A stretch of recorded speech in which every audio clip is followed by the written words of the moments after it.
The Count of Monte Cristo by Alexander Dumas.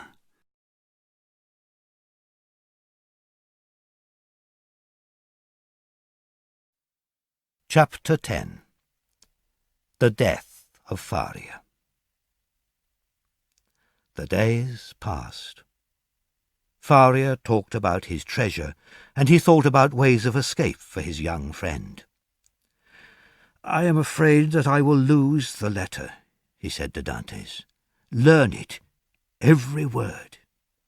Then he burnt the paper. Faria could not use his arm and leg, but his words and thoughts were clear. He continued to teach Dantes history and English and other subjects. He also taught him to make things, a useful skill for a prisoner. They were always busy. Dantes worked hard. He wanted to forget the past. One night, Edmund woke up suddenly. He heard a weak voice call his name through the darkness. He moved his bed, took out the stone, and hurried along the underground path. The other end of it was open. It was dark, but he saw the old, white-faced man holding on to the end of his bed in great pain. "Ah, my dear friend," said Faria. "You understand, don't you? You know that the time has come." "Don't say that," cried Dantes. "I have saved you once. I will save you again." He quickly lifted up the foot of the bed and took out the little bottle. There was still some red liquid in it. "Look," he cried, "there is still some in here. Tell me what to do." "There is no hope," Faria replied. "But you can try to save my life. Do the same thing, but don't wait too long. If I don't get better, pour the rest into my mouth. Now put me on my bed."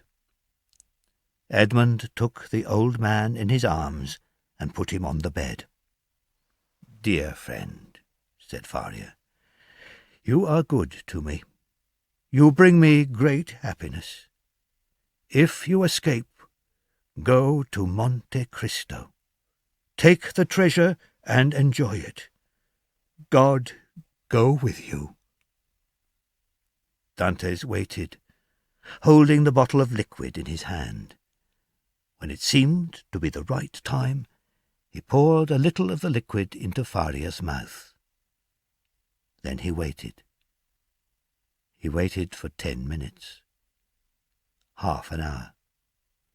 Then he put the bottle to Faria's mouth and poured in the rest of the liquid. Faria moved. His eyes opened. He gave a little cry.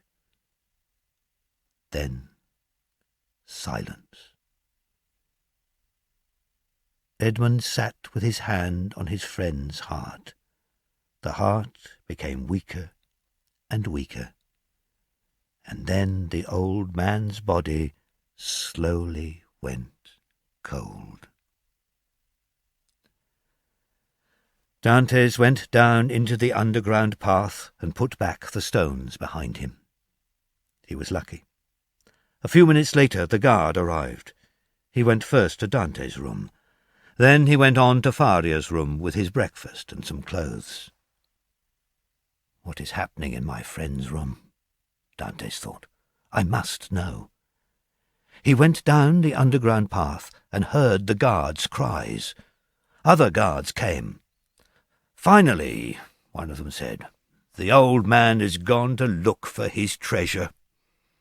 I hope that he has a good journey.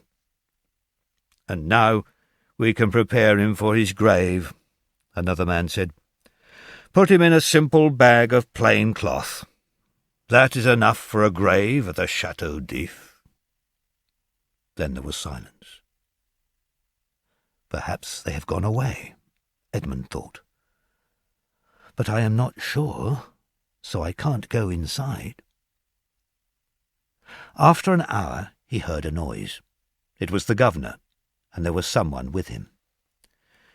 "Yes," said an unknown voice, "Faria is dead."